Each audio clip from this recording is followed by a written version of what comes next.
Ja. Jeg er klar. Go-Kart Center Skærbæk. Take 6.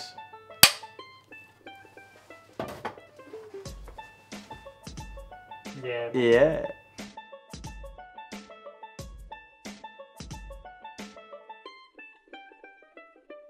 Jamen, jeg kører supermotard. Det er en slags motocross på asfalt.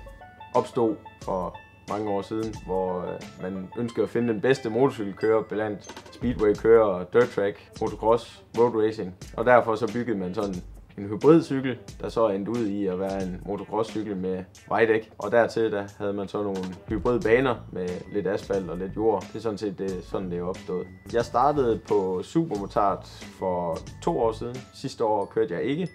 Men i år det er så min anden sæson inden for supermotard-genren. Før jeg startede på supermotard, der har jeg kørt mini-road racing. Det startede egentlig allerførst med en Puch Maxi sammen med mine kammerater, og det udviklede sig så til noget scooter. Og så var der en del scootertræf her i Danmark, hvor jeg tog ud og så nogle af dem, der kørte race normalt, og syntes, at det så spændende ud. Og så var jeg egentlig ude at se et løb på en bane, der lå tæt på mig. Jamen derfra så var det bare skide interessant.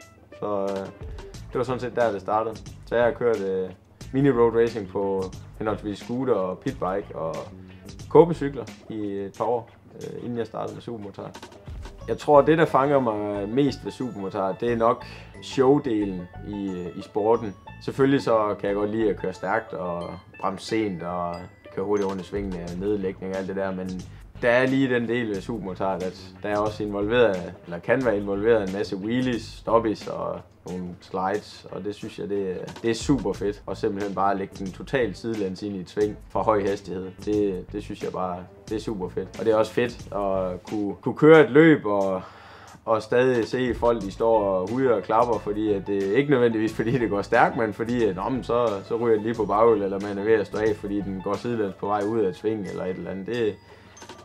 Det er meget showorienteret motorsport, og det synes jeg det er super fedt ved det her. I år har jeg valgt ikke at køre den danske serie, fordi jeg godt kunne tænke mig at udvikle mig på mest erfaring, og det har jeg ligesom følt, at feltet det var størst og hårdest i Tyskland, og det er så derfor, jeg har valgt at køre i Tyskland i år. I nærmeste fremtid, der kunne jeg godt tænke mig at køre i toppen af dansk mesterskab og få lov til at køre forhåbentlig en masse afdelinger af tysk mesterskab, for der er konkurrencen også benhård, hvilket kan give en masse erfaring og en masse teknik, og jeg håber, jeg kan være med også oppe i toppen der. Hvis jeg kan finde hjælp, sponsorer, økonomien for det til at spille sammen, så vil jeg rigtig gerne være derhen af. I den her weekend har jeg for eksempel kørt til en børnedag for en masse små go-kart-kører, hvor jeg skulle køre noget showkørsel i pauserne mellem børnene var ude og køre noget go-kart. Og det var også vældig sjovt. Endnu en gang showorienteret kørsel. Børnene de var helt tosset med det, og de var henne og snakke og have autografer og alt muligt. Det var super sjovt. De havde helt sikkert også en god dag på den led.